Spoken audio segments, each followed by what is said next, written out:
आजच्या आपल्या कार्यक्रमात एका नवीन पुस्तकाचं रसग्रहण करणार आहेत सुप्रसिद्ध लेखिका, निवेदिका, सूत्रसंचालक मृण्मयी भजक.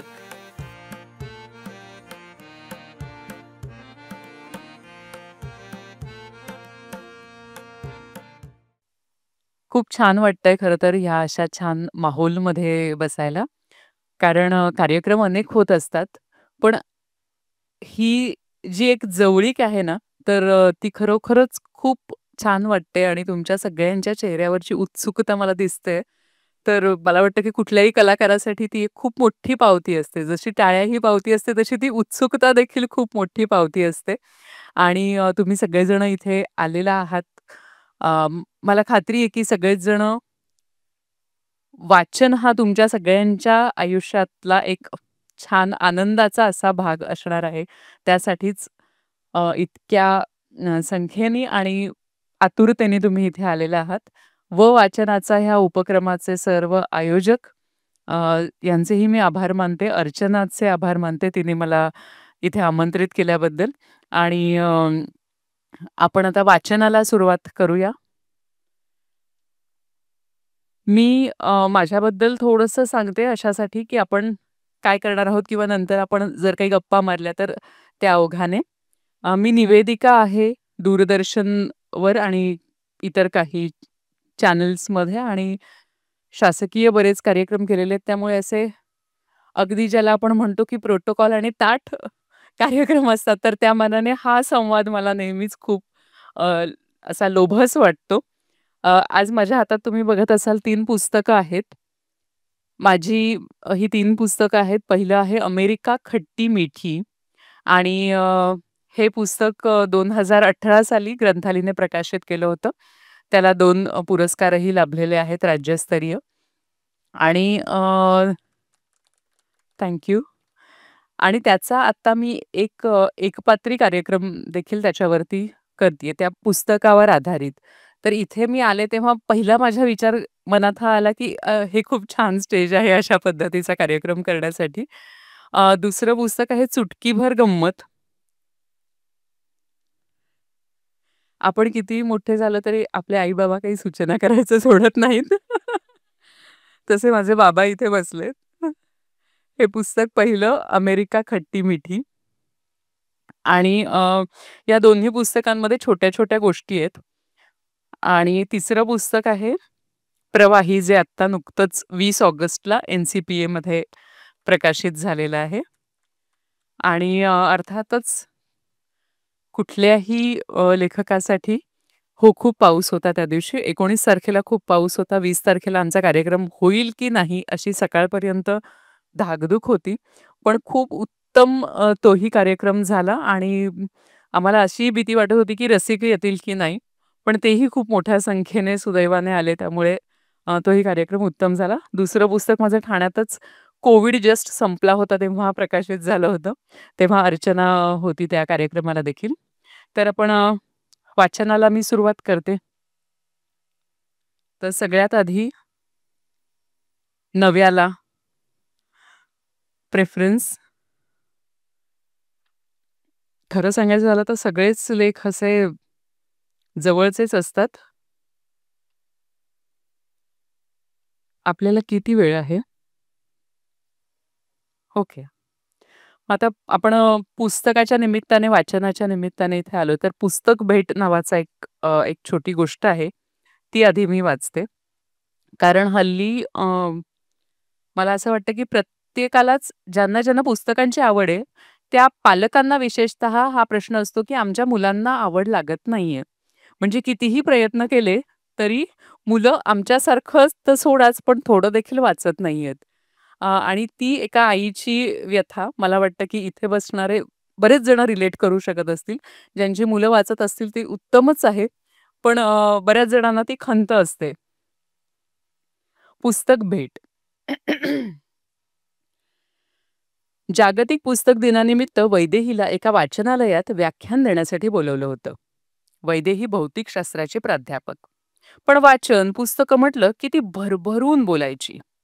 आपण वाचन संस्कृतीबद्दल, पुस्तकांबद्दल इतकं छान बोलतो. एकच मिनिट. आवाज असा हे होतोय का मध्ये-मध्ये?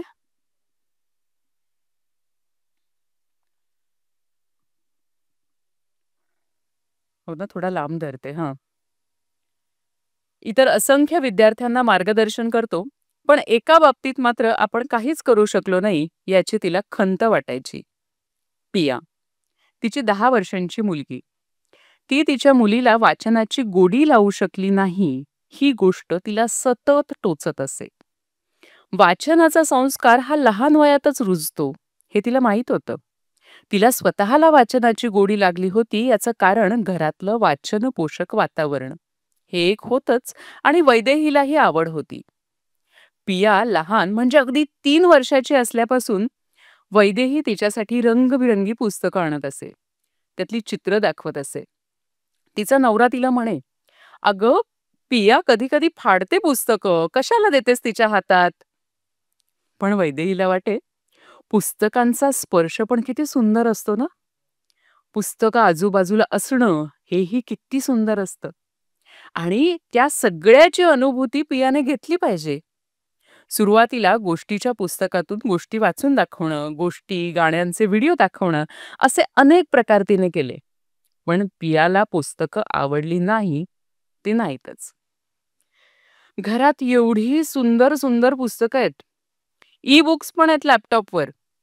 पण ही मात्र ढुंकूनही बघत नाही त्यांच्याकडे. गोष्ट वाचून दाखवते म्हटलं तरी पळून जाते.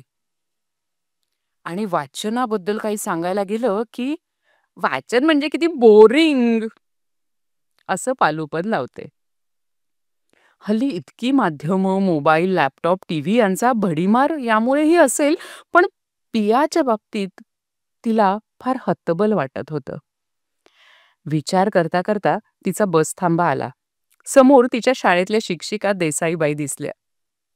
वैदेहीने बाईंना तिच्या मनातली खंत बोलून दाखवली. त्यावर बाई हसल्या. म्हणाल्या, अगं अगं सगळ्यांनाच कशी असेल वाचनाची आवड. तुला वाचन आवडतं, गोष्टी, गाणी आवडतात, म्हणून मुलीकडूनही तशीच अपेक्षा करणं योग्य नाही. पण बाई, अहो वाचनाची सवय लहानपणापासून असायला पाहिजे ना. हे बघ, तू तिच्या मनात वाचनाचं बीज रुजवलेलं आहेस. तुझं काम तू केलंयस. आता ते बीज कधी अंकुरणार, कधी पालवी फुटणार, हे आपण कसं सांगू शकणार? तू तुझे प्रयत्न चालू ठेव. वाचन पोषक वातावरण घरी ठेव. पण तिने तुझ्या अपेक्षेप्रमाणे वाचलं पाहिजे, असा अट्टाहास धरू नकोस. तिला आणखी कशाची तरी आवड असेल, तिची आवड कशात आहे ते बघ. वाचनाचा हट्ट धरताना तुझं तिच्या इतर आवडींकडे दुर्लक्ष होत नाहीये ना, याचंही भान ठेव. आणि खरं सांगू का, ज्या घरात पुस्तकं आणि वाचणारी माणसं असतात, त्या घरातली मुलं कधी ना कधीतरी वाचतातच. हा माझा अनुभव आहे.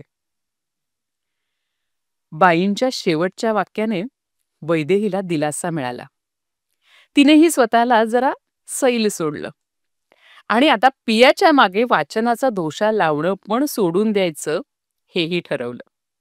तसंही मागच्या महिन्यात पुस्तक वाचायचं नाही म्हणून पियाने रडून गोंधळ घातला होता.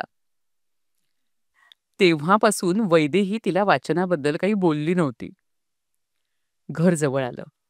2 जिने चढून वैदेही घरी आली. दार उघडच होतं.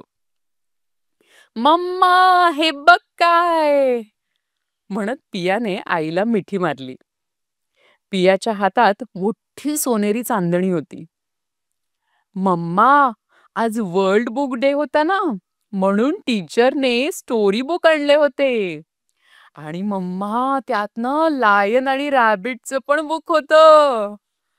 मग मी सांगितलं की माझ्याकडे पण हे पुस्तक आहे. आणि मम्मा, मी ती गोष्ट पण वर्गात सांगितली. म्हणून मला टीचरने हा मोठा स्टार दिला. बघ ना केवढा मोठा आहे. पिया मोठा स्टार मिळण्याच्या आनंदात होती. मात्र वैदेहीच्या मनातला आनंद मात्र फार मोठा होता. तो होता तो होता बीज अंकुरायला लागण्याचा आनंद.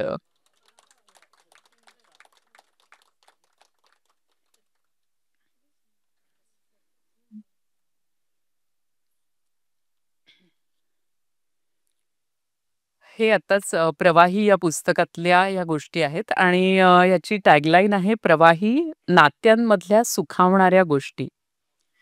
कारण आता आपण हल्ली म्हणतो, की नात्यांबद्दल बरंच बोललं जातं आणि जे बोललं जातं ते बऱ्यापैकी नकारात्मक किंवा निराशाजनकच असतं. अ, तर मला असं वाटलं, की काही सुखावणाऱ्या गोष्टी पण आहेत आणि त्या जास्तीत जास्त लोकांपर्यंत पोहोचल्या पाहिजेत. कुठेतरी आपण म्हणतो नात्यांचा ओलावा टिकून राहण्यासाठी त्या नक्कीच मदत करतील. आणि या पुस्तकात अशा वेगवेगळ्या नात्यांमधल्या म्हणजे आई-मुलीचं आहे, आजीचं आणि नातवाचं आहे, नवरा-बायकोचं आहे. अशी वेगवेगळी नाती त्याच्यामध्ये आहेत आणि त्या नात्यांमधल्या गोष्टी आहेत. तर हे पुस्तक आहे प्रवाही. आता मी दुसऱ्या पुस्तकातली एक गोष्ट वाचून दाखवू? तुम्हाला काही बोलायचं असेल तर आपण बोलू शकतो हं मध्ये.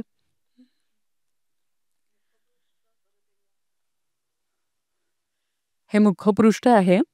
त्यामध्ये कदाचित मागे दिसत नसेल. तर हे दिसताना अशी एक नक्षी दिसतीये. पण त्यात ना असे चेहरे आहेत हे सगळे. अन्वर हुसेन यांनी हे केलेलं मुखपृष्ठ आहे. फार सुंदर मुखपृष्ठ त्यांनी केलंय. नंतर अर्थातच आपण बघू शकता हातात घेऊन असे छोटे-छोटे चेहरे त्यात इथे रंगवलेले आहेत. हो, विक्रीसाठी आणलंय. अर्चनाने मला सांगून ठेवलं होतं, की पुस्तकं घेऊन ये.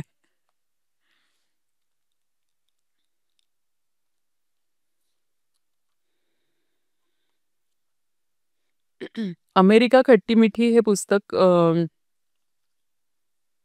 ह्याची मला फक्त थोडीशी इंडेक्स वाचून दाखवायला थोडी आवडेल. कारण साधारण आपल्याला अंदाज येईल, की काय आहे. ह्यातही छोट्या गोष्टी आहेत. निसर्ग वर्णन असं फार नाहीये. निसर्ग वर्णन हल्ली आपल्याला वाचायला तर मिळतं, पाहायलाही मिळतं आपल्या YouTubeच्या माध्यमातून. त्यामुळे गोष्टी आहेत, माणसांच्याच पुन्हा गोष्टी आहेत. अ, तर ह्यातही वाचन रीती असा एक सेक्शन आहे, त्याच्यामध्ये 3 गोष्टी आहेत. आनंद तरंग, वाचू आनंदे आणि मॉरल ऑफ द स्टोरी. आनंद तरंग हा एक मुळात हे पुस्तक लिहिलं गेलं कारण मी अमेरिकेमध्ये काही वर्ष होते आणि तिकडचे जे माझे अनुभव आहेत, म्हणजे मी माझ्या मुलाच्या शाळेत जात असे किंवा तिकडचं जे वाचनालय होतं, त्या वाचनालयामध्ये मी काही दिवस काम करत होते एक हाऊस म्हणून आणि त्यामुळे मग तिकडचे अनुभव आणि तिकडचं वाचनालय म्हणजे एक अफाट आणि अद्भुत असा अनुभव. तर ते मी आनंद तरंग ह्या गोष्टीमध्ये घेतलेलं आहे.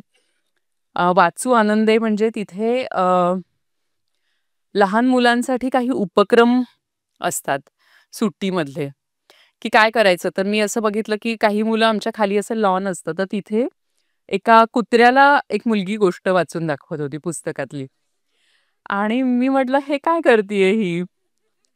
नंतर दुसरा एक मुलगा होता, तो स्विमिंग पूलमध्ये पुस्तक वाचत होता त्या ह्याच्यावरती ट्यूब असते ना त्याच्यावरती बसून. आणि असं वेगवेगळं असं काहीतरी वेगळंच ही सगळी मुलं करत होती. कोणी झोपून लॉनवर पुस्तक वाचत होतं.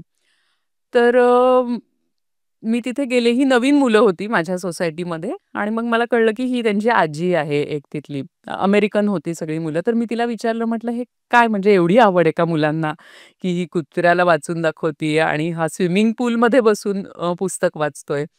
तर त्या आजीने सांगितलं, की ही त्या वाचनालयाची एक ॲक्टिव्हिटी आहे. म्हणजे त्यांनी असं लिहिलेलं असतं, की काय ॲक्टिव्हिटी कशी करायची? तर तुम्ही कुत्र्याला पुस्तक वाचून दाखवा किंवा तुमच्या सॉफ्ट टॉयला पुस्तक वाचवून दाखवा. समजा तुमच्याकडे कुत्रा नाहीयेत किंवा मग स्विमिंग पूलमध्ये बसा आणि त्यांचे ऑप्शन्स मला फार तिथले छान वाटायचे. स्विमिंग पूलमध्ये वाचा किंवा बाथटबमध्ये वाचा. म्हणजे तुमच्याकडे जे असेल ते किंवा एखादं रेसिपी बुक वाचा आणि त्यातली रेसिपी करून बघा मोठ्यांच्या सहाय्याने. किंवा एखादं विनोदी पुस्तक वाचा आणि लायब्ररियनला येऊन त्यातला एक विनोद सांगा. तर आज अ, हो, ह्याच्यातला मी वाचते. तर मला हे अगदी मोह आवरला नाही हे इंडेक्स वाचता-वाचताच. त्यामुळे मी हे सगळं सांगत बसले तुम्हाला. आणि मॉरल ऑफ द स्टोरी नावाची एक गोष्ट आहे, की तिथल्या पुस्तकांमध्ये मी एक असं ऑब्झर्व्ह केलं, की तिथे आपल्याकडे कसं तात्पर्य हे अगदी लहानपणापासून आपण वाचलेलं असतं ना, तर तिथे मॉरल ऑफ द स्टोरी असं काही नसतं. आणि माझ्याकडे एक छोटी मुलगी आली, जी भारतातून नुकतीच आली होती आणि ती म्हणाली, "अरे काकू, ही इथली पुस्तकं आहेत ना, हे काहीतरी प्रॉब्लेम आहे यांच्याबद्दल." म्हटलं, "का गं, काय झालं?" तर म्हणे, "ह्याला मॉरलच नाहीये या गोष्टींना." तर म्हणे, "मॉरलच नाहीये, तर मग टीचरला काय सांगायचं?" तर म्हणजे किती आपली जडण-घडण होत असते ना मानसिक मुलांची. तर मग मी म्हटलं, "का गं, मॉरल नाही असं का म्हणतेस?" तर म्हणे, "नाही ना, तिथे बघ ना, असं काही दिलेलंच नसतं इथल्या पुस्तकांमध्ये." आपल्याकडच्या भारतातल्या पुस्तकात कसं असं लिहिलेलं असतं की नाही खाली मॉरल ऑफ द स्टोरी, तसं इथे लिहिलेलंच नसतं. मग ह्या ह्या स्टोरीजना काही मॉरलच नाहीये म्हणजे, असं तिने मला सांगितलं. आणि मग त्या गप्पांमध्ये मग काय मॉरल मग तू काय शिकलीस? किंवा असं ह्या सगळ्या गोष्टी अशा सगळ्या त्या इंटरेस्टिंग ह्याच्यामध्ये आहेत. याच्यातली एक वेगळी गोष्ट मला वाचून दाखवायला आवडेल.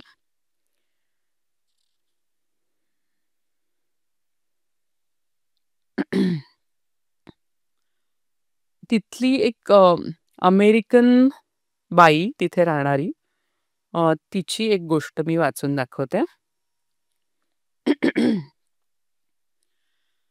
अमेरिकेतली सगळी घरं लाकडी असल्यामुळे वरच्या मजल्यावर कुणी चालत असलं तरी घरात आवाज ऐकू येत असे. हा अनेकांनी अनुभव घेतलेला असेल.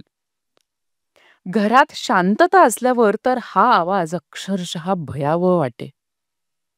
एके दिवशी घरी माझा मुलगा आणि त्याची मित्रमंडळी, अर्थातच भारतीय मित्रमंडळी, असे सगळेजण घरी खेळत होते आणि त्यांची पळापळी, उड्या मारणं चालूच होतं. त्यांना अनेकदा पळू नका असं सांगूनही फारसा उपयोग होत नव्हता. आता एका जागी बसून खेळा, नाहीतर खाली आंटीला त्रास होईल की नाही, मी म्हणाले. मुलं एका जागी बसली. पण 5च मिनिटं. पुन्हा त्यांची पळापळी सुरू झाली. आता खालची आंटी आली ना, की तुम्हाला खूप रागवेल हं. मुलं माझं ऐकल्यासारखं करत होती आणि पुन्हा 2 मिनिटात येरे माझ्या मारल्या. आणि शेवटी मला नको होतं तेच झालं. आमच्या खालच्या घरात एक साधारण 60तल्या अमेरिकन बाई राहत होत्या. त्या दारात दत्त म्हणून हजर राहिल्या. बाईंना पाहिल्यावर मुलं देखील घाबरली. मी म्हटलं, "सॉरी हं, मुलांचा दंगा जरा जास्तच वाढलाय. मला माहिती आहे." ती म्हणाली, "अगं मुलंच ती, करणारच दंगा. मी हेच सांगायला आले, की मुलांना मनसोक्त खेळू दे. तू त्यांना थोपवू नकोस आणि मला काहीही त्रास होत नाहीये." झालं. हे ऐकल्यावर मुलांची गाडी सुसाट. या अमेरिकन बाईंबद्दल ना मला नेहमी कुतूहल वाटायचं. त्या एकट्याच राहत असत. कधी अति चांगुलपणा दाखवत, तर कधी न बघितल्यासारखं करून समोरून निघून जात. त्यांच्याकडे कधीही कुणाचंही येणं-जाणं नसायचं. सोसायटीत इतरही कुणाशी बोलताना त्या दिसायच्या नाहीत. त्या ना बऱ्याचदा त्यांच्या बाल्कनीत किंवा खिडकीत बसलेल्या दिसायच्या. कधी एखादं पुस्तक वाचत, तर कधी व्हिस्कीचे घोट घेत दूरच्या ढगात डोळे लावून बसलेल्या त्या बऱ्याचदा पाहायला मिळत. एकदा बोलता-बोलता मी मैत्रिणीला म्हणाले, "कशी राहत असेल गं ही बाई नेहमी एकटीच?" तर ती म्हणाली, "अगं, अमेरिकन सरकार ज्येष्ठ नागरिकांना भरपूर सोयी पुरवतं. सगळ्यांना पेन्शन असतं. सर्व आरोग्याच्या सोयी अगदी तत्पर मिळतात यांना. सगळ्या सोयी-सुविधा आहेत आणि हे लेक समोरचं इतकं सुंदर घर आहे ना तिच्याकडे.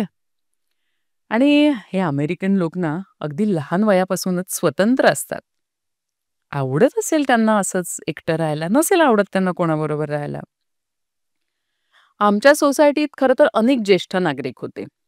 ते फिरायला जायचे, गप्पा मारायचे, खाली भेटले तर असं हवा-पाण्याच्या इतर गप्पा मारायचे. पण ह्या बाईंचं तंत्र मात्र काहीतरी वेगळंच होतं. एके दिवशी मी घरी होते, संध्याकाळची वेळ होती. रात्रीचा स्वयंपाक चालू होता आणि दार जोराने बडवलं गेलं. मी दार उघडलं तर समोर ही उभी. "तातडीने चल माझ्याबरोबर." बावरलेल्या चेहऱ्याने ती म्हणाली. "अहो, काय काय झालं तरी काय?" "ती सांगायला वेळ नाहीये, इमर्जन्सी आहे, चल." "अहो, अहो मिसेस मार्टिन, तुम्हाला तुम्हाला काही त्रास होतोय का? बसा इथे." "आधी चल, इमर्जन्सी आहे." "आले, आले." गॅस बंद करून आले. "नको, गॅस बंद करू नकोस. चल तशीच." तरीही मी गॅस बंद करूनच घराबाहेर पडले. मी तिच्या मागे मागे तिच्या घरात आले. "ये ये लवकर ये, लवकर ये, इमर्जन्सी आहे." मी तिच्या घरी गेले आणि शोधू लागले इमर्जन्सी कुठे आहे. "ये ये लवकर ये, लवकर ये, ते बघ तिकडे, तिकडे बघ." तिथे खिडकी होती आणि खिडकीबाहेर सुंदर सूर्यास्त दिसत होता. मी म्हटलं, "इथे तर काय आहे? इथे फक्त सूर्यास्त दिसतोय." "दिसतोय ना? दिसतोय ना तुला? आणि आणि तुला ती ती लाल रेषा दिसते? ती बघ, ती बघ ती लाल रेषा. अगदी स्पष्ट दिसते." आकाशात दिसणाऱ्या लाल रेषा आणि इमर्जन्सी यांचा काय संबंध आहे? मला काही कळलं नाही. हे मी विचार करत असताना तिने मला पुन्हा विचारलं, "दिसते ना? दिसते ना तुला ती लाल रेषा?"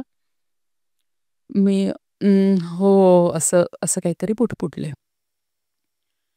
ती म्हणाली, "ही रेषा आहे ना, ही रेषा माझ्या सख्याने पाठवली आहे. तो तो पोचला तिथं आकाशात." माझं लक्ष टेबलवरच्या अर्ध्या रिचवलेल्या ग्लासकडे गेलं. काहीतरी बरळणं चाललंय असं मी मनातल्या मनात म्हटलं. तिने मला परत विचारलं, "तुला तुला नक्की नक्की दिसते ना ती लाल रेषा?" खरं तर आकाशात सगळ्या रंगांची सरमिसळ होती. लाल रेषा अशी दिसत नव्हती. पण तरीही मी म्हटलं, "हो, दिसते, दिसते मला लाल रेषा." या वाक्यानंतर तिचे डोळे पाणावले. ती धाडकन खुर्चीत बसली. म्हणाली, "किती वेळ लागला त्याला तिकडे पोहोचायला. खूप खूप वाट पाहिली मी. पण पण त्यानं त्याचं वचन पाळलं. पोहोचल्याबरोबर मला संदेश पाठवला. लालच रेषा पाठवीन म्हणाला होता तो. माझा माझा आवडता रंग. तो तो आता तिकडे सुखरूप पोचला. अगदी अगदी सुखरूप. आता आता मी निश्चिंत झाले." तिच्या तिच्या डोळ्यातून घळाघळा अश्रू व्हायला लागले. दुःखाचे, त्याच्या सुखरूप असण्याचे, आठवणींचे, की की अजून कसले? काय होतं ते? ग्लासातल्या पेयाचा अंमल की मानसिक अनारोग्य? एवढं मात्र नक्की की कित्येक दिवसांच्या, महिन्यांच्या, कदाचित वर्षांच्या तिच्या एकटेपणाला त्या दिवशी डोळ्यांमधून वाट मिळाली होती. ती एकटी. कारण हेही खूप छान असतं की जेव्हा वाचून तुम्हाला फोन येतात किंवा ह्याच्यातली अजून एक गोष्ट आहे की एक मुलगी हरवलेली असते आणि ती सापडते. तर मला एका वाचकांनी फोन केलेला की "मी ती आत्ताच गोष्ट वाचली आणि मला असं राहवलंच नाही त्यामुळे मी तुम्हाला फोन केला." तर हे हे क्षण खरंच खूप छान असतात की आपल्याला कुठेतरी रिलेट करतायत वाचक आणि त्यांच्यापर्यंत ते पोहोचतंय. सो थँक यू तुम्हाला देखील. आणि आपल्याकडे आहे ना अजून वेळ. चुटकीभर गंमत हे एक ह्याच्यावरती पुस्तक आहे किंवा मग अमेरिका खट्टी-मिठीमधलं मला वाटतं अजून एखादं प्रकरण मला वाचायला आवडेल. एका मैत्रिणीची, एका अमेरिकन मैत्रिणीची गोष्ट वाचते.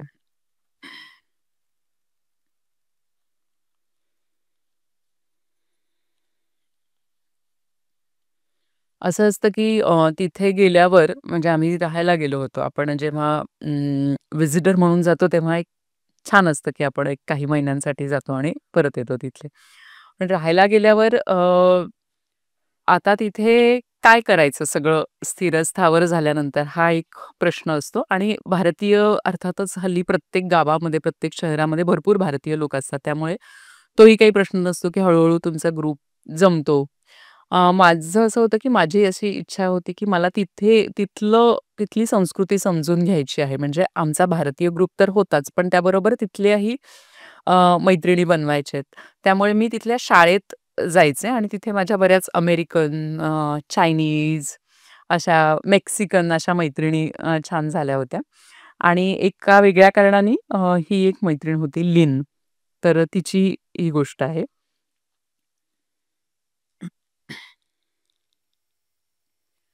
मी एकदा तिच्याबरोबर गाडीने ती मला फिरवायची. म्हणजे तिथे गाडी सगळ्यांकडे कंपल्सरीच असायची. त्यामुळे दुसरं आणि आमचं गाव होतं त्यामुळे पब्लिक ट्रान्सपोर्ट हा प्रकार आमच्याकडे नव्हता.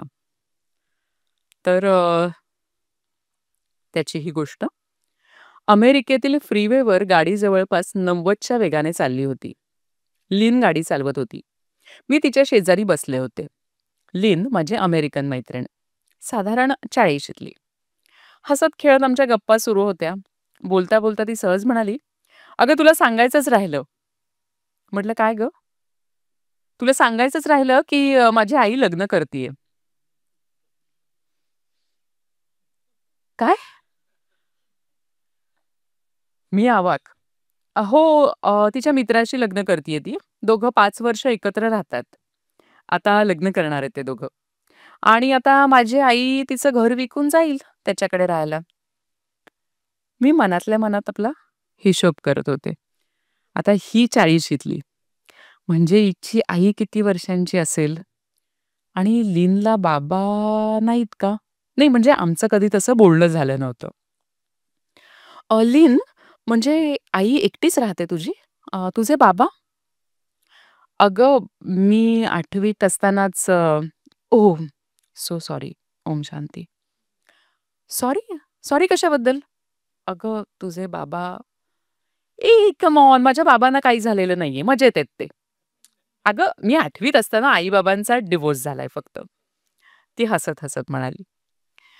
आई-बाबांचा घटस्फोट फक्त. लीनच्या बोलण्याने मी भानावर आले. ती म्हणाली, "बहुधा पुढच्याच महिन्यात लग्न करतील ते. छान, चांगलं जमतंय त्यांचं. छान जोडी आहे." माझ्या मनात विचारांचं काहूर. "अ, तुला राग येणार नसेल तर तुला विचारू का गं?" मी. तिने माझ्याकडे जरा साशंक नजरेनं पाहिलं आणि तीही जरा अडखळतच म्हणाली, "अं, विचार. तुला तुला कसं वाटतंय गं ह्या सगळ्याबद्दल?" नाही म्हणजे मला माहिती आहे ही चांगलीच गोष्ट आहे ती. पण तुला एक मुलगी म्हणून काय वाटतंय? लिन मनमोकळी हसली. ती म्हणाली, "बस हेच विचारायचं होतं." "अगं मग विचारताना एवढी गंभीर का झालीस?" मी घाबरले. मला वाटलं तू माझं वजन किती आहे हे विचारतेस की काय? कुणाचं काय तर कोणाचं काय?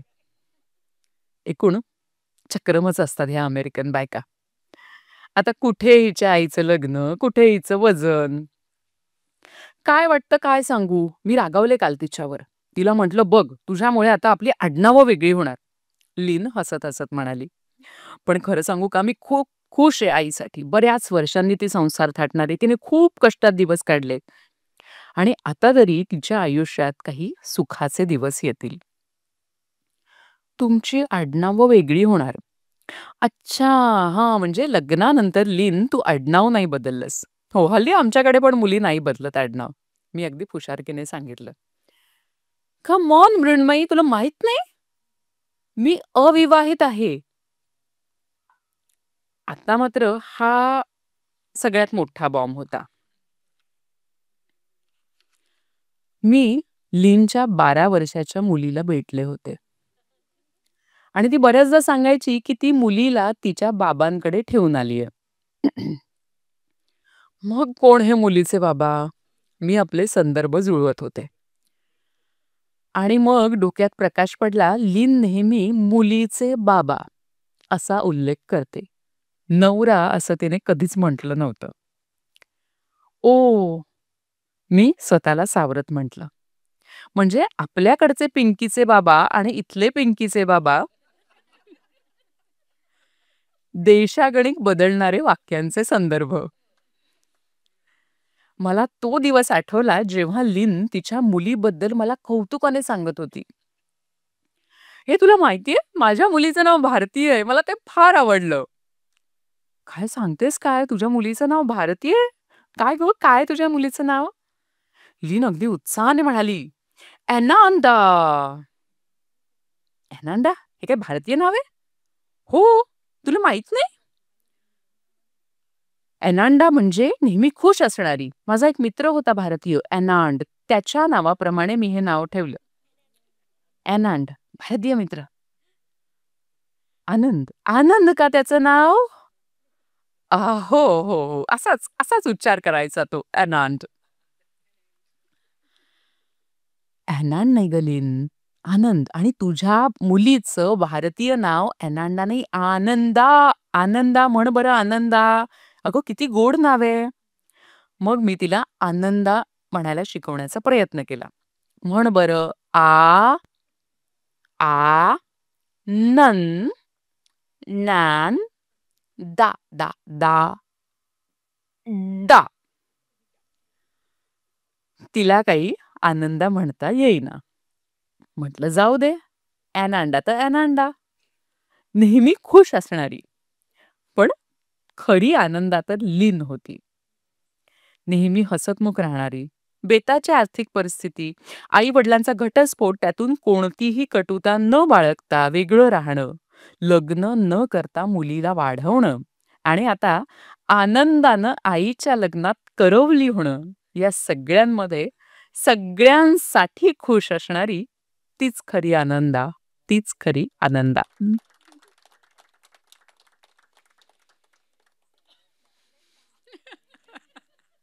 आणि खरंच म्हणजे त्यांना नाहीच उच्चार करता येत काही शब्दांचा आणि अर्थातच आपल्यालाही त्यांचे काही उच्चार नाही जमत. तर आमची फार गंमत व्हायची आणि लीन मला बरेचसे उच्चार ती मला चा उच्चार शिकवण्याचा प्रयत्न करायची. जो इंग्लिश प्रोनाउन्सिएशनमध्ये आपण म्हणतो, थिंग. आणि आपल्याला एक सवय असते, की जे इंग्लिश प्रोनाउन्सिएशन आहे ते आपण मराठीमध्ये लिहू शकतो. आणि मला असं वाटत होतं, की जे काही आहे ते मराठीमध्ये म्हणजे जो काही जगातला उच्चार आहे, जगात असतात वेगवेगळे ते आपण मराठीमध्ये आपण लिहू शकतो आपल्या देवनागरीमध्ये. पण तिथे गेल्यावर मला कळलं, की तसं काही नसतं. त्याच्यापेक्षाही काही वेगळे उच्चार असतात. तर त्यातला एक तो होता. तो अजूनही मी कधी-कधी प्रॅक्टिस करते. आता चुटकीभर गंमत. तर यात पण असं आहे, की आपल्या आजूबाजूला अनेक गमती नेहमी घडत असतात. पण बऱ्याचदा आपण त्यांच्याकडे कधी वैतागतो किंवा मोस्ट ऑफ द टाईम आपण इग्नोर करतो त्यांना. तर अशा छोट्या-छोट्या आपल्या रोजच्या आयुष्यातल्या गमती पकडण्याचा प्रयत्न मी या पुस्तकात केलेला आहे. याच्यातली एक अगदी छोटी गोष्ट आणि मग नंतर अजून एखादी थोडी लांब गोष्ट अशी वाचून दाखवते. ही जी अगदी छोटी आहे ती असंच मी काहीतरी अ, आपण लिहितो ना आपले विचार काहीतरी मोबाईलवरती, तर ते असं मी टाइप केलं होतं आणि नंतर काही माझ्या मैत्रिणींच्या ग्रुपमध्ये पाठवलं होतं. तर त्या म्हणाल्या, की "अगं, हे खूप छान आहे. तर तू अशा पद्धतीचं काहीतरी लिही असं." तर गोष्टीचं नाव आहे त्रिकोणी पोळी. पोळी. मी पोळ्या करत असताना लेकाने विचारलं, "आई, तुला त्रिकोणी पोळी करता येईल का गं?" मी म्हटलं, "अरे, का नाही?" मी पोळ्या करायला शिकत होते ना, तेव्हा सुरुवातीला त्रिकोणीच व्हायच्या पोळ्या. आत्ता कुठे जरा-जरा जमायला लागलंय गोल करायला. "आई, पण तुला खरंच करता येईल ना गं त्रिकोणी पोळी?" "हो रे बाबा, नक्की करता येईल." "मग मला आत्ता कर त्रिकोणी पोळी." मुलांना शाळेत काहीतरी आकार वगैरे शिकवतात आणि मग ते त्यांच्या डोक्यात काहीतरी बसतं. तर तसं त्याच्या शाळेत काहीतरी शिकवलं होतं त्रिकोण, चौकोन वगैरे. तर तो म्हणाला, "मला त्रिकोणी पोळी पाहिजे." मग मी त्रिकोणी पोळी करायला घेतली. सोप्पं आहे. तेच तर तिथूनच तर शिकलो आपण. आणि मी घडीच्या पोळ्या करायला शिकले, ते दिवस मला आठवले. कितीही प्रयत्न केला तरी पोळी त्रिकोणीच व्हायची. त्या आठवणींवर स्वतःशीच हसत मी घडीचा छान त्रिकोण केला आणि त्रिकोणी पोळी लाटायला घेतली. आता पूर्वीसारखी त्रिकोणी पोळी होणार म्हणून मलाही गंमत वाटत होती. आणि पोळी लाटता लाटता कळलं की अरे च्छा, पोळी तर आपोआपच गोल होत चाललीये. म्हणजे प्रयत्न करूनही त्रिकोण काही होतच नाहीये. आणि तो पूर्वीसारखाचा वाकडा तिकडा त्रिकोण तर नाहीच नाही. कसा बसा गोलाकार त्रिकोण झाला पोळीचा.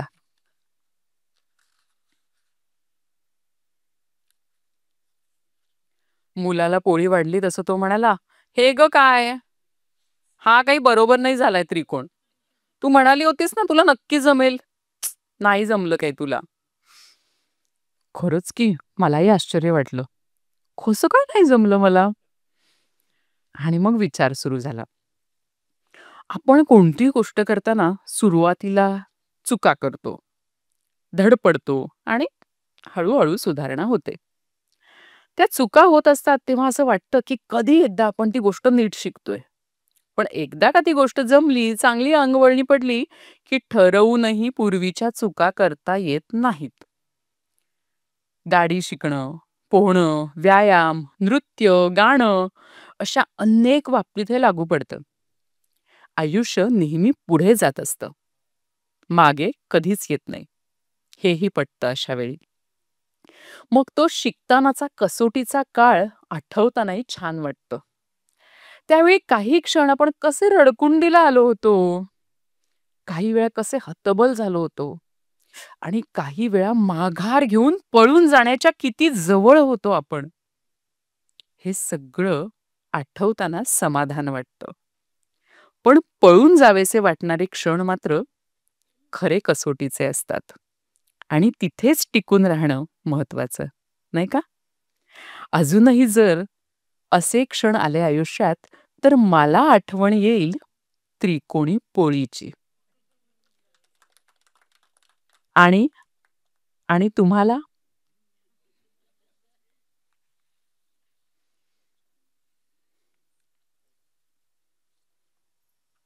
तुम्हाला कशाची आठवण येईल? मला आवडेल तुमच्याकडून ऐकायला.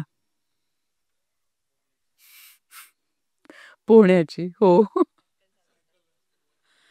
सायकल चालवण्याची, गाडी चालवण्याची. हे दिवस जाऊन मुलांना शिकण्याची पहिली तयारी करत लागते. त्यानंतर ते अंगणवाडी भरल्यानंतर मध्ये काही वाटत नाही. हो, स्ट्रेस खरंच आहे. आणखी एक छोटी गोष्ट वाचून दाखवते. गंमतशीर माणसं.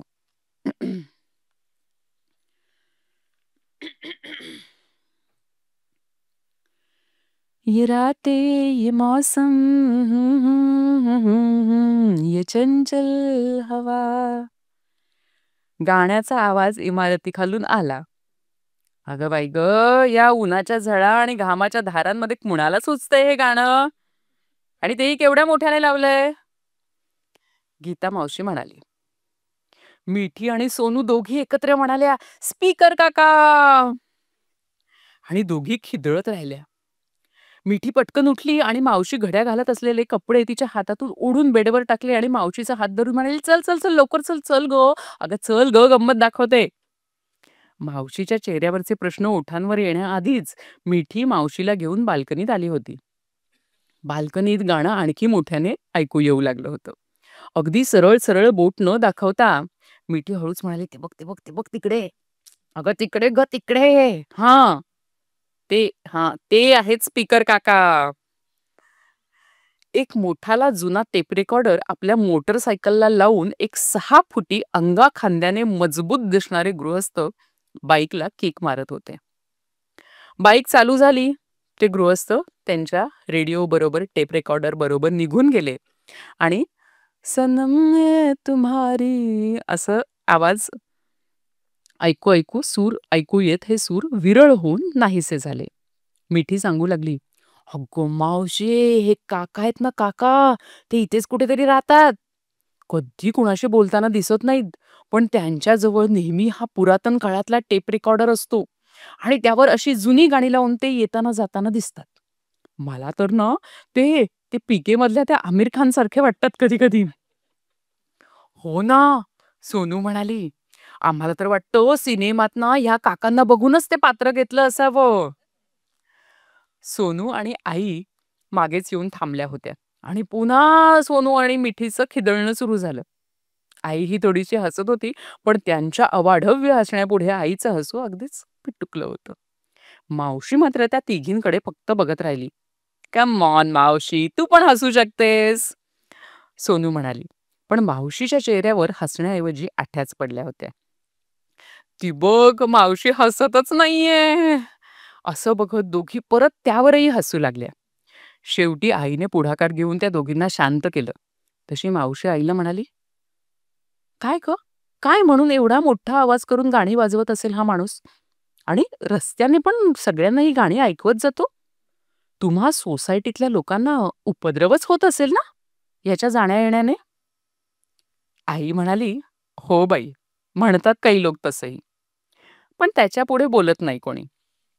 माझ्या पुरतं म्हणशील तर मला काही त्रासबीस होत नाही. तेवढेच दिवसातून 4-5 वेळा 1 मिनिटभर का होईना छान जुनी गाणी कानांवर पडतात. आणि मुली तर पाहिलंच ना कशा खिदळतात ते. घरी कुणीही आलं की आपल्या भागातलं प्रेक्षणीय स्थळ दाखवावं तसं कौतुकाने दाखवतात ते सगळ्यांना. या काकांना. मावशी म्हणाली, आणि भाऊजी ग, ते वैतागत असतील ना? अगं वैतागतील कशाला? त्यांच्या मते हे स्वतःच स्वतःसाठी केलेलं बा द बा मुलाहिजा असं आहे. त्याच्या येण्याची खबर आधीच घरच्यांना मिळावी ना, म्हणून तो असं करत असेल. आता मात्र मावशी नरमलीच जरा. आपल्या आजूबाजूला अशी कितीतरी गमतीदार माणसं असतात ना, ती अशी का वागतात यामागे त्यांचं काही गंभीर कारणही असू शकतं, किंवा ती तशीच असतात म्हणून ती तशी वागत असतात. बऱ्याचदा ही माणसं निरुपद्रवी असतात, पण ती ठराविक पठडीत बसणारी नसतात. वेगळी वागतात म्हणून त्यांची हेटाळणी केली जाते, दूषणं दिली जातात. या गमतीदार माणसांच्या गमती आपल्याला चाकोरी बाहेर बघायला शिकवतात. त्यांचं जग जरी आपल्याला कळलं नाही तरी असंही काहीतरी असू शकतं हे तरी आपल्याला कळतं. एक प्रकारे ही माणसं आपल्या वागण्यातून इतरांचं मनोरंजन करत असतात. त्याबद्दल त्यांच्यावर वैतागण्याऐवजी खरं तर आपण त्यांचे आभारच मानलं पाहिजेत, असं मला वाटतं.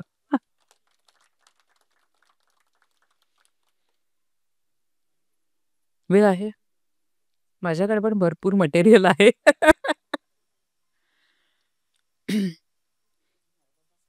हो. La popitla dobbiamo conoscere ma di seta sinistra. E se per scippire finiamo un protestablismo totale. अरे वा, छान.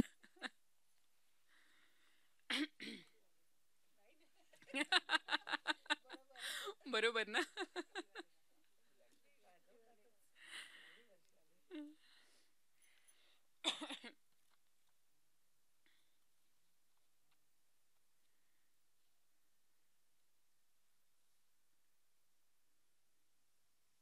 अं, आणखी एक आता खाद्य संस्कृतीबद्दल असं काहीतरी वाचून दाखवते, म्हणजे घरी जाऊन जेवायचंच आहे आता.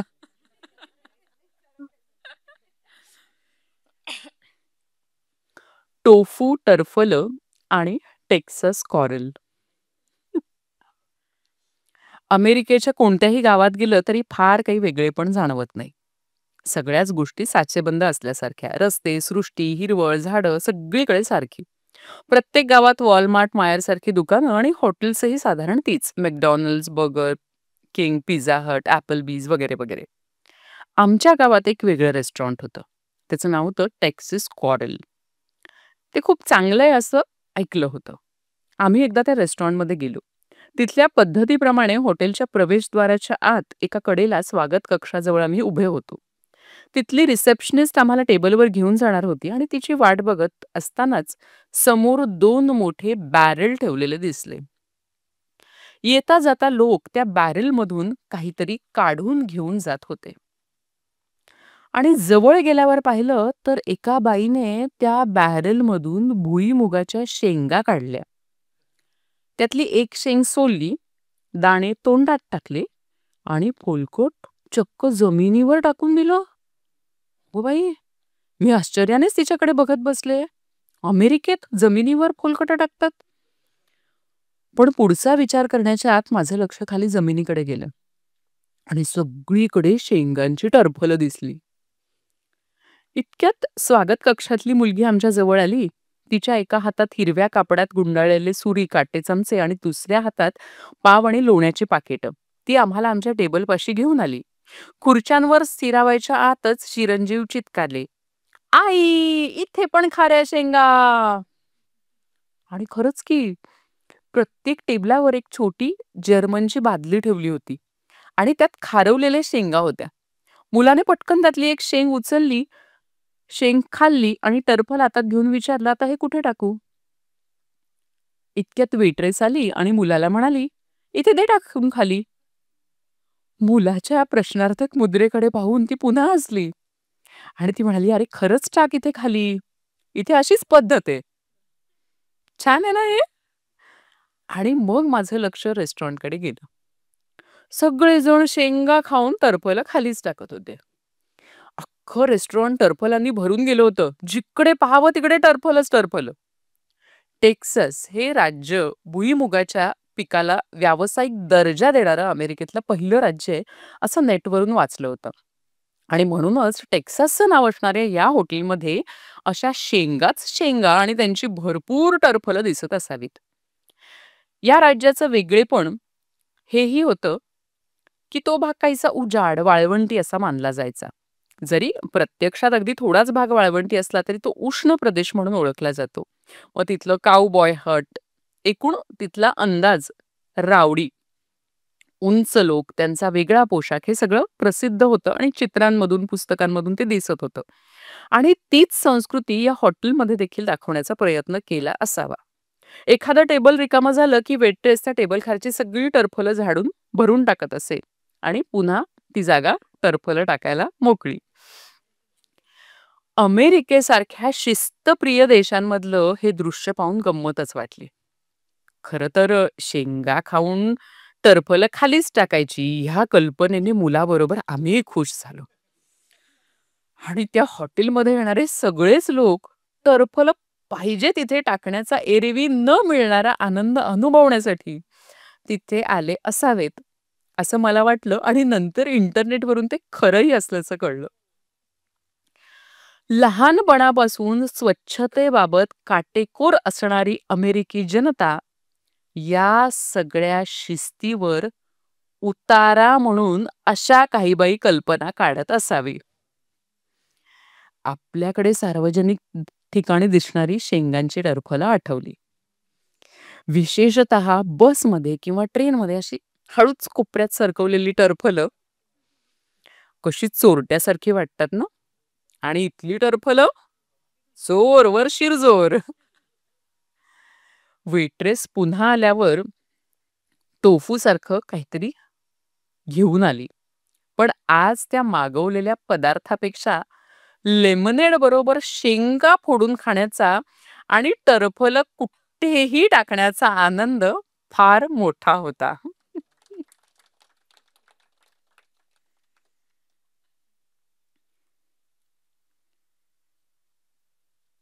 एक काय काय हो हो, ती गोष्ट ती गोष्ट आपल्याला टरफलं म्हटलं की आधी ती गोष्ट आठवते. आपल्याकडे अक्षता टाकतात काय काय सिनियर सिटीजन, असं कोणी बघत नाहीये बघून लग्नाला गेल्यावर हळूच पटकन टाकतात त्या त्याला. हम्म. आणि एक ह्याच्यातली वाचून दाखवते, भारतीयत्वाचा धागा. हिवाळ्याच्या दिवसांची अगदी सुरुवात होती. मुलाला थोडं बरं वाटत नव्हतं, त्यामुळे त्याला शाळेत पाठवायला नको असं आम्ही सकाळीच ठरवलं. घरीच आहे म्हणून लवकर उठवलं नाही. मुलगा उठला आणि त्याने शाळेत जायचंच आहे असा हट्ट धरला. कारण त्या दिवशी त्यांना कुठलीशी फिल्म दाखवणार होते. आता बस तर गाठता येणार नव्हतीच. मुलगाही ऐकायला तयार नव्हता. नवरा सकाळी लवकर गाडी घेऊन ऑफिसला जात असे. मग आता मुलाला गरम कपडे घालून शाळेत चालत जायचं ठरवलं. दोघे रस्त्याच्या कडेने चाललो होतो. अनेक गाड्यांची रस्त्यावरून ये-जा सुरू होती. आपल्यापैकी अनेक जण परदेशात गेले असतील तर आपल्याला माहिती आहे की सहसा रस्त्यावर अशी चालणारी वगैरे माणसं तिथे दिसत नाहीत छोट्या गावात विशेषतः, आणि फुटपाथ असतो त्याच्यावरून म्हणजे चालणारे कमीच. एकतर जॉगिंग करणारे, धावणारे वगैरे किंवा गाड्यांमध्ये असणारे. तर त्यामुळे आम्ही दोघेच होतो. म्हणजे आमची शाळा अगदी जवळ होती 10-15 मिनिटांवर, पण सहसा तो बसनी जात असे. तर आम्ही दोघे असे चाललो होतो आणि तो रस्ता पण असा होता की मध्ये थांबवता यायच्या नाहीत गाड्या. म्हणजे एखादा टर्न असल्याशिवाय मध्ये कुठेही गाडी थांबवता यायची नाही.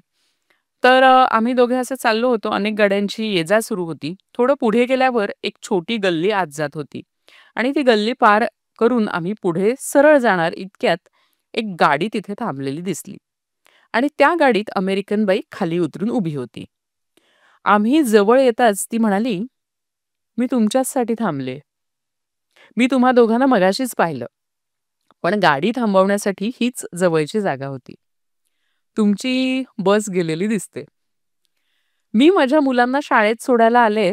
मी तुम्हा दोघांनाही सोडू शकते." क्षणभर मी विचारात पडले. आता ही कोण कुठची अमेरिकन अनोळखी बाई? अमेरिकन अनोळखी बाईकडून लिफ्ट घेण्याचा तसा हा पहिलाच प्रसंग होता. मी हळूच गाडीत पाहिलं. तिची 3 मुलं आत गाडीत बसलेली दिसत होती. खरं सांगायचं जर गाडीत बसणं हे आम्हाला दोघांनाही हवंच होतं. कारण बाहेर थंडीची सुरुवात झाली होती. पण मी काही बोलले नाही. तशी ती म्हणाली, "तुम्ही अजिबात संकोच करू नका. मला आनंद होईल आज तुम्ही माझ्या गाडीने आलात तर." शेवटी हो नाही करत आम्ही गाडीत बसलो. तिची मुलं दुसऱ्या म्हणजे जरा लांबच्या शाळेत शिकत होती. ती आम्हाला आधी आमच्या शाळेत सोडून पुढे जाईल असं म्हणाली. मग मुलं कितवीला, कुठे राहायला वगैरे आमची गप्पांमध्ये शाळा आली. तिनं अगदी शाळेच्या दारापर्यंत आम्हाला सोडलं. धन्यवाद, नमस्कार वगैरे सगळं अमेरिकन पद्धतीने पार पडलं. एकूणच माझ्यासाठी हा वेगळाच प्रसंग होता. कोण कुठली अमेरिकन बाई आपल्याला बघून थांबते काय, रस्ता वाकडा करून शाळेत सोडते काय आणि आपणही तिच्या गाडीत बसतो काय. मुलाला आत सोडून मी शाळेच्या दारावर परत आले तर ती पुन्हा शाळेच्या दाराकडे येताना दिसली. तिच्या हातात माझ्या मुलाने तिच्या गाडीत काढून ठेवलेले हातमोजे होते. ते परत करायला ती पुन्हा फिरून आली होती. अजून तिने तिच्या मुलांना शाळेत सोडलंच नव्हतं. "अगं तू तू लगेच परत जाशील ना हे लक्षात आल्याबरोबर लगेच गाडी वळवली ती. अगं चाललं असतं राहिलं असतं तरी. मला आता अगदीच संकोचल्यासारखं वाटलं. सॉरी हं, तुला परत फेरी झाली," मी म्हणाले. "नाही, त्यात काय एवढं? उलट आज मला खूप आनंद झाला. मी आज पहिल्यांदा काही क्षण का होईना पूर्ण भारतीय लोकांबरोबर राहिले." मला पुन्हा आश्चर्य वाटलं. म्हटलं, "पूर्ण भारतीय?" ती म्हणाली, "हो, माझा नवरा हाफ इंडियन आहे. त्याची आई हैदराबादची आहे आणि वडील अमेरिकन." हैदराबाद या शब्दाचा कसाबसा उच्चार करत ती म्हणाली, "पण मी आज पहिल्यांदा कुणा भारतीय बाईशी बोलत आहे.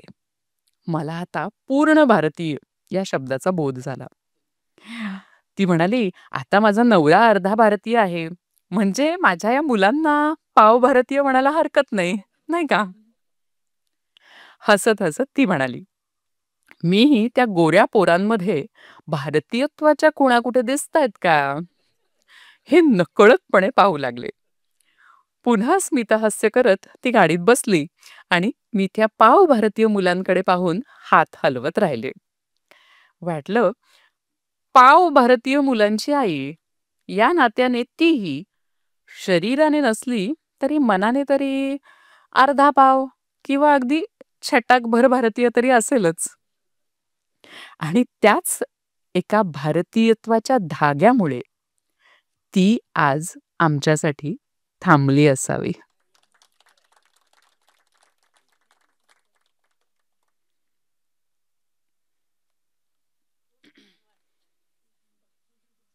डोळ्याचं खूपच साफ. आता एक शेवटची मला वाटतं वाचते, आपल्याकडे वेळ असेल तर. चालेल ना? 15 मिनिटं आहे. आहे मनोहर तरी.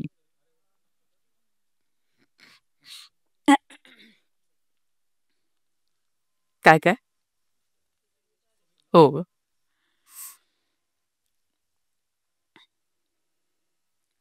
सकाळ सकाळी फोन खणखणला. बातमी अगदीच धक्कादायक. आज आमच्या गावातल्या सगळ्या भारतीय घरांमध्ये ती बातमी हळूहळू पसरत होती.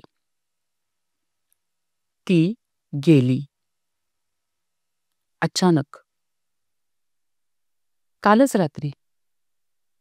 ती आजारी तर नव्हतीच.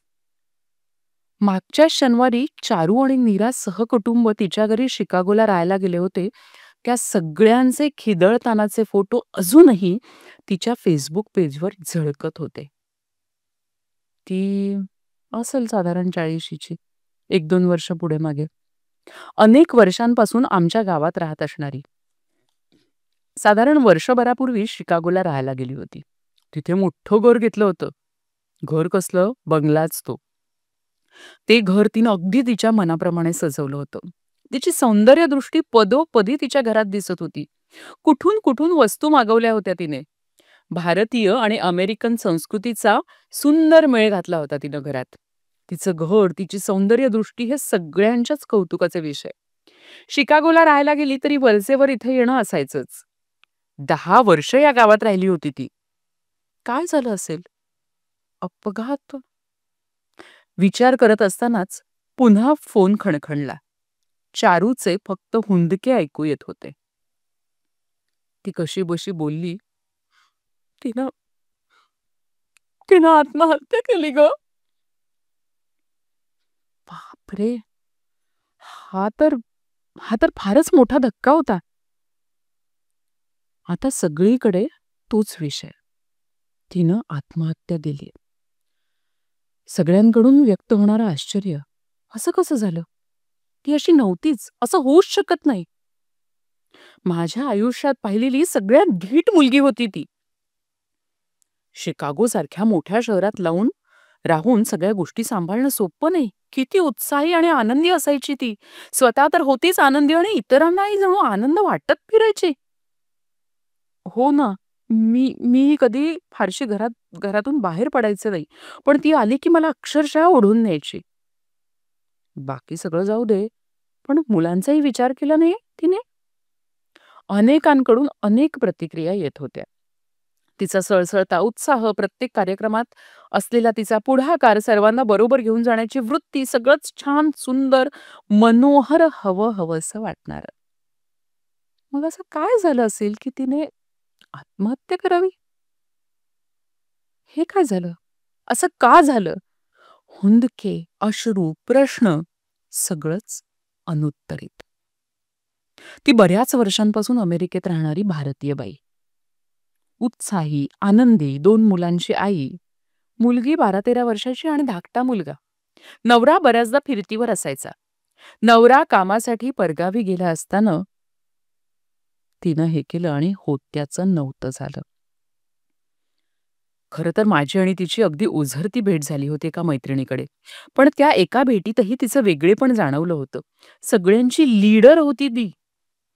स्वतःचं आयुष्य नाही लीड करू शकली. ती डिप्रेशनमध्ये असावी. कुणीतरी बोललं.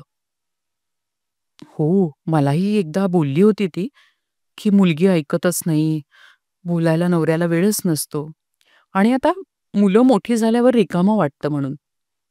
तसंही इथे जरा लवकरच मोठी होतात मुलं. पण सगळं या थराला जाईल असं कधीच वाटलं नव्हतं. अमेरिकेत कायमचं राहणं हे तिचं स्वप्न होतं. तेही मोठ्या शहरात जाण्यासाठी तीच खूप आग्रह होती. आता सगळं तिच्या मनासारखं झालं होतं आणि सगळं सोडून ती निघून गेली. ती अशी.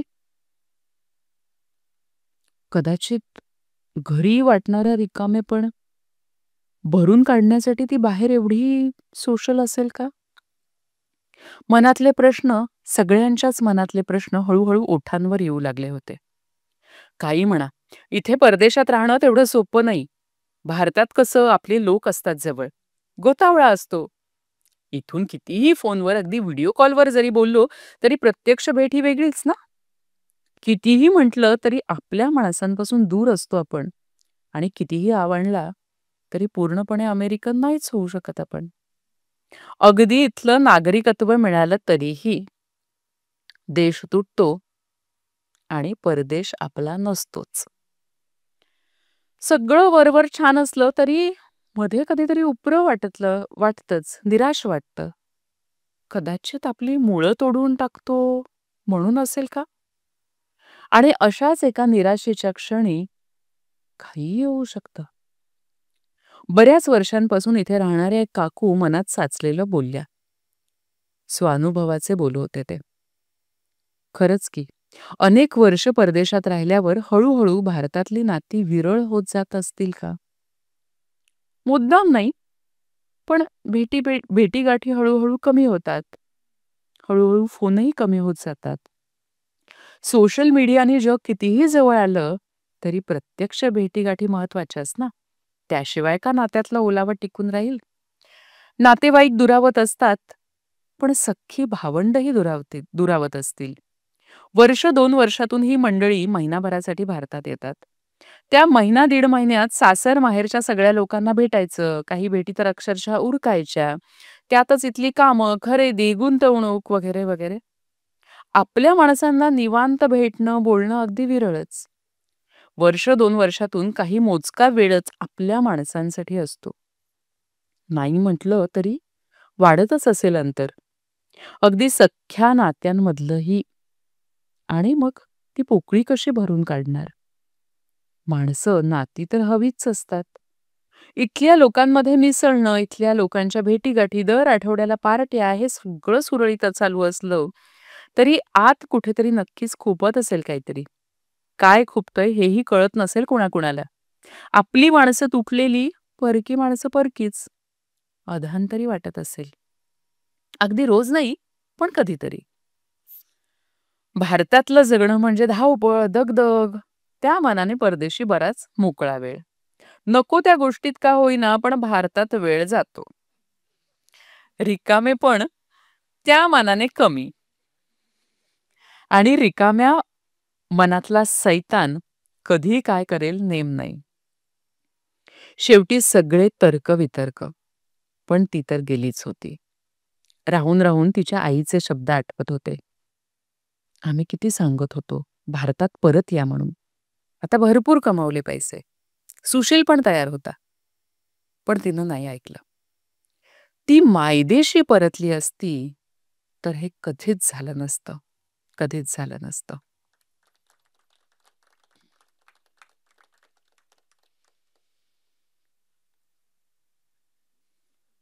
याच्यामधलं एक की नो कन्क्लुजन्स, फक्त गोष्टी सांगणं.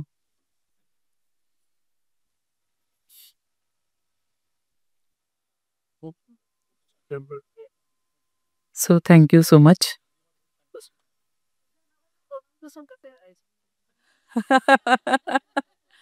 मला खूप आश्चर्य याचं वाटतं की ते नेहमी प्रयत्न करायचे. म्हणजे मला आठवतं की मी पहिल्या त्यांच्या शाळेच्या मीटिंगला गेले होते आणि तिथे सगळ्या अशा अमेरिकन बायका बसलेल्या गोल करू. तिथे मॅथ मॉम्स असं म्हणायचे सगळेजण. कारण आमचा एक मॅथ सेंटरचा उपक्रम होता. तर ज्या मॅथ सेंटरमध्ये ज्या आया काम करतात त्या सगळ्या मॅथ मॉम्स आणि बहुतेक आयाच असायच्या. म्हणजे पुरुष वडील अगदी अभावाने कोणीतरी यायचे आणि आम्ही सगळे व्हॉलंटियर्स म्हणून तिथे काम करायचो. तर सगळ्यांची अशी ओळख परेड असायची. आणि मी अगदी 15-20 दिवस झाले होते आम्हाला तिथे जाऊन आणि मला काही कळायचं नाही त्यांचं इंग्लिश. म्हणजे अगदी डोक्यावरून जायचं. आणि मी गेले आणि अशी खूप मी बावरलेले होते. म्हटलं आता काय काही कळतच नाही. म्हणजे मला असं वाटलं का आले मी इथे असं? काय गरज होती? आपल्याला एवढी काय हौस आहे की लगेच तू इथे आलीस? असं माझा संवाद चालू होता. आणि त्या सगळ्या आपापली ओळख करून देत होत्या. मी अमुक असं करते, तसं करते. आणि मग माझा नंबर आला. म्हटलं आता मी काय बोलणार?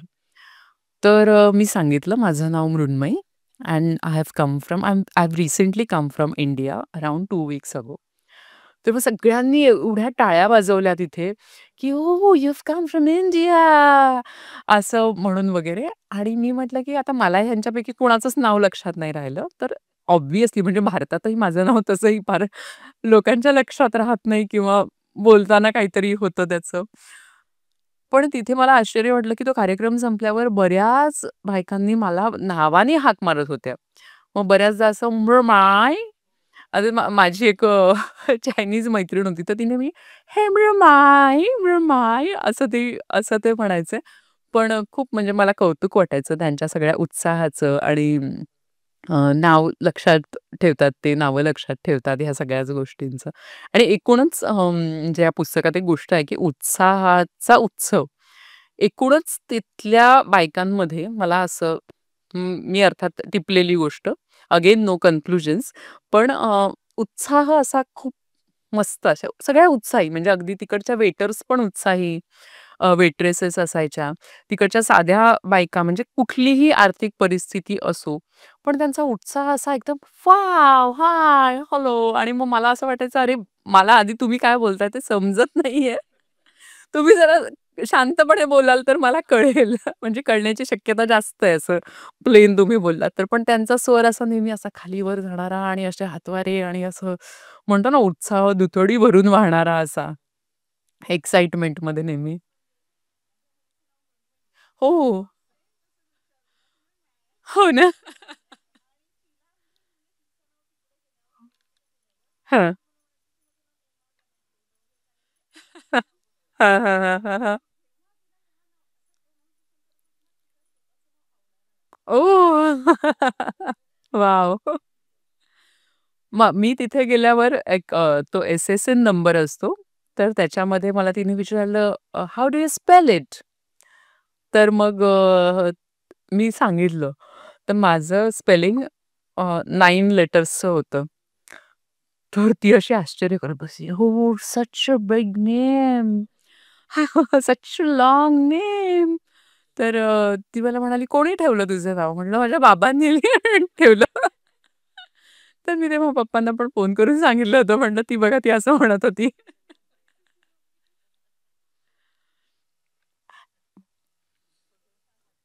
हो, पुस्तकं इथे आहेत विक्रीला. हे चुटकीभर गंमत आणि प्रवाही. प्रवाही हे नवीन आलेलं पुस्तक आहे. अ, आणि ह्याची किंमत ₹350 आहे. पण आपण सवलतीच्या दरामध्ये आपण दोन्ही पुस्तकं देतोय. ह्याची किंमत 350 ह्याची 200 आहे. दोन्ही घेतलं तर दोन्ही पुस्तकं हे अर्थात ₹300 मध्ये आपल्याला मिळू शकतात ही 2 पुस्तकं आणि ह्याच्यात थोड्या कमी प्रती आहेत. त्यामुळे माझ्याकडे आत्ता नाहीयेत. पण कोणाला हवं असेल तर मी नंतर उपलब्ध करून देऊ शकते.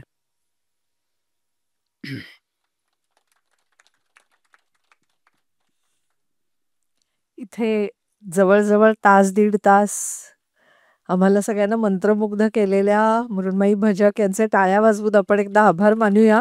Thank you. अतिशय छोट्या-छोट्या गोष्टी असतात, रोजच्या जगण्यातल्या असतात, पण त्याच्यातनं जीवनाचं एक सूत्र कसं मिळतं आपल्याला, हे आपल्या अनेक वेळेला लक्षात येत नाही आणि म्हणून लेखकाची दृष्टी आपल्या वाचकांना देण्याचा व वाचनाचा हा उपक्रम आपण इथे नेहमी करत असतो. या अतिशय छान हॉलमध्ये आपल्याला श्रेयस, आकांक्षा खूप मदत करतात आणि सगळ्यात महत्त्वाचं म्हणजे तुम्ही सगळे श्रोते अतिशय मनःपूर्वक ह्या कार्यक्रमामध्ये सहभागी होता. म्हणून तुम्हा सगळ्यांचे व वाचनाच्या टीमतर्फे मी अतिशय मनापासून आभार मानते आणि ह्या उपक्रमाला आपण असाच प्रतिसाद पुन्हा-पुन्हा द्याल अशी अपेक्षा करते. पुन्हा एकदा सगळ्यांचे मृण्मयीताईंसकट अतिशय मनापासून आभार. हा कार्यक्रम संपला असं मी आमचे संस्थापक जितेंद्र वैद्य यांच्या अनुमतीने जाहीर करते. धन्यवाद.